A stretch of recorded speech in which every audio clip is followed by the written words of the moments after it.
নমস্কার বন্ধুরা, মিষ্টি অ্যান্ড মমস কিচেন চ্যানেলে আপনাদের সবাইকে স্বাগত জানাই। আমার আজকের রেসিপি রস বড়া।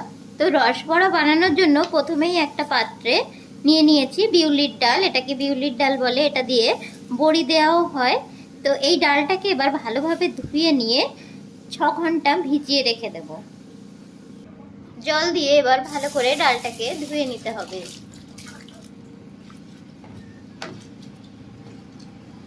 এটাকে কিন্তু অনেকবার জল বদলে বদলে ধুয়ে নেব। 8 থেকে 10 বার জল বদলে বদলে এটাকে ভালোভাবে ধুয়ে নিয়েছি পরিষ্কার করে। এবারে জল দিয়ে এটাকে 6 ঘন্টার জন্য ভিজিয়ে রেখে দিচ্ছি। 6 ঘন্টা পর এটাকে জল ঝরিয়ে নিয়ে মিক্সিতে বেটে নেব।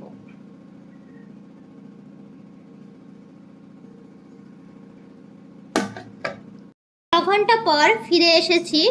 দেখুন ডালটা খুব সুন্দর ভিজে গেছে এবং একটু ফুলে উঠেছে, নরমও হয়ে গিয়েছে। এবার এই জলটাকে ফেলে দিয়ে আরেকবার ধুয়ে নেব। তারপরে সামান্য জল দিয়ে এটাকে বেটে নিতে হবে। দেখুন ডালটাকে ভালো করে ধুয়ে এটাকে কিন্তু পুরো জল ঝরিয়ে নেওয়া হয়েছে। এবারে মিক্সিতে বেটে নেব। সবটা একসঙ্গে বাটবো না, দুবারে বাটবো। প্রথমে কিছুটা দিয়ে দিলাম।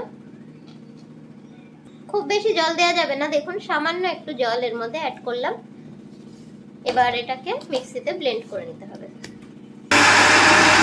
আমি অল্প একটু জল দিয়েছিলাম, কিন্তু আমার মিক্সিতে একটু সমস্যা হচ্ছিল, ব্লেন্ড হচ্ছিল না ঠিকঠাক। তার জন্য আমি আরো একটু জল অ্যাড করে দিয়েছিলাম, আর তারপরে দেখুন এটা সুন্দরভাবে ব্লেন্ড করে নিয়েছি।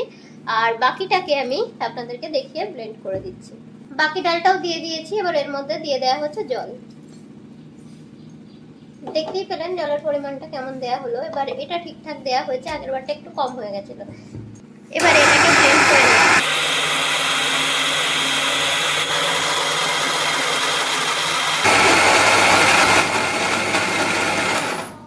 দেখুন কেমন ব্লেন্ড হয়েছে, আপনাদেরকে একটু দেখিয়ে দিই। কত সফট আর স্মুথ ব্লেন্ড হয়েছে ডালটা, দেখুন একদম সুন্দর বাটা হয়ে গিয়েছে। এটাকেও আমি একটা পাত্রে নিয়ে নিচ্ছি। এটা কিন্তু 250 গ্রাম ডালের এই বেটে নিলাম। এটা আমি রস বড়া বানাতে চলেছি। আপনারা আগেই দেখেছেন যে ডালটাকে আমি ভিজিয়ে রেখে সেটাকে মিক্সিতে বেটে নিয়েছি, এই যে। আর এর জন্য এটা আমি ভাজতে তো চলে যাবই গ্যাসে। তো এটা ভাজার পরে আমাকে রসে ফেলতে হবে। তো আমার একটু সময় কম ছিল আর হাতে সময় থাকা এক্সট্রা, আগেই আমি এই রসটা বানিয়ে নিয়েছিলাম। আর আপনাদেরকে বোঝার সুবিধার্থে আমি অল্প একটু রস বানিয়ে দেখিয়ে দেব।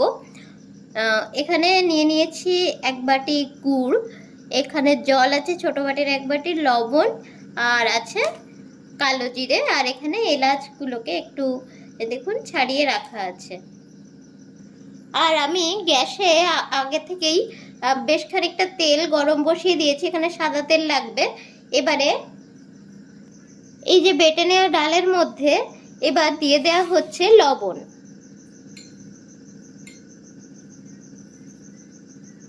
দিয়ে দিলাম লবণ। এবার দিয়ে দিচ্ছি কালো জিরে। এবারে ডালটাকে খুব ভালো করে ফেটিয়ে নিতে হবে, একটু সময় ধরে খুব ভালো করে ফেটাতে হবে।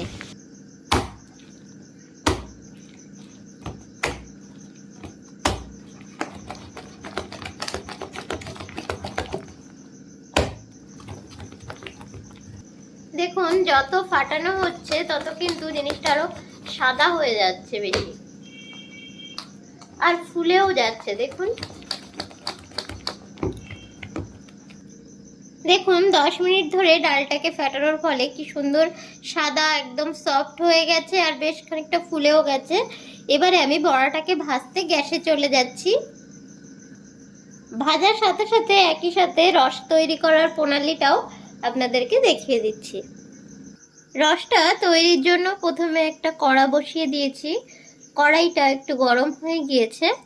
এবারে দিয়ে দেব ছোট বাটির 1 বাটি জল। জলটা ফুটে উঠেছে, এবার দিয়ে দিচ্ছি ছোট বাটির 1 বাটি নলেন গুড়।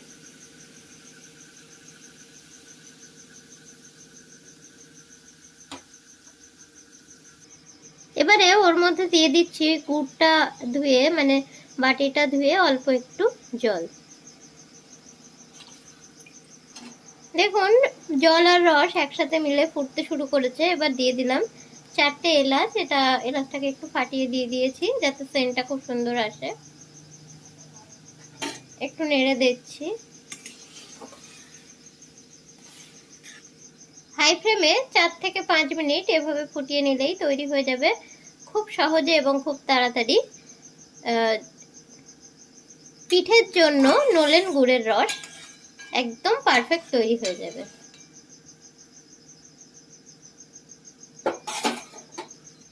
আমার নলেন গুড়ের রস একদম তৈরি হয়ে গিয়েছে পারফেক্ট ভাবে। এবার আমি এটাকে, আপনাদেরকে আগেই দেখিয়েছি কিছুটা রস আমি আগেই তৈরি করে রেখেছিলাম, ওটার সাথে আমি মিশিয়ে নিচ্ছি। আর ওটাকেও পাশেই গ্যাস ওভেনে বসিয়ে রাখছি একটু গরম হওয়ার জন্য, কারণ ওটাও একটু গরম হওয়া প্রয়োজন।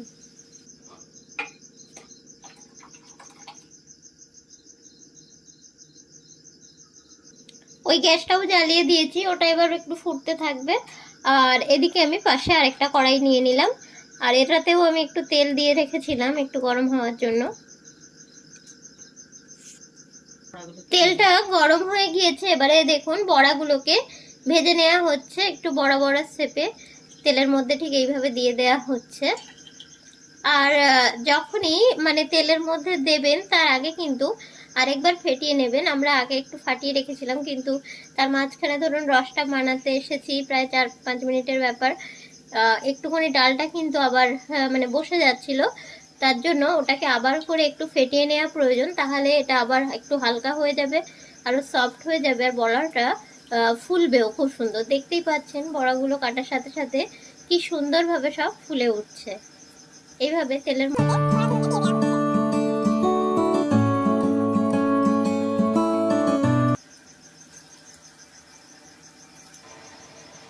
এগুলোকে এবার একটু উল্টে পাল্টে ভেজে নেওয়া হচ্ছে।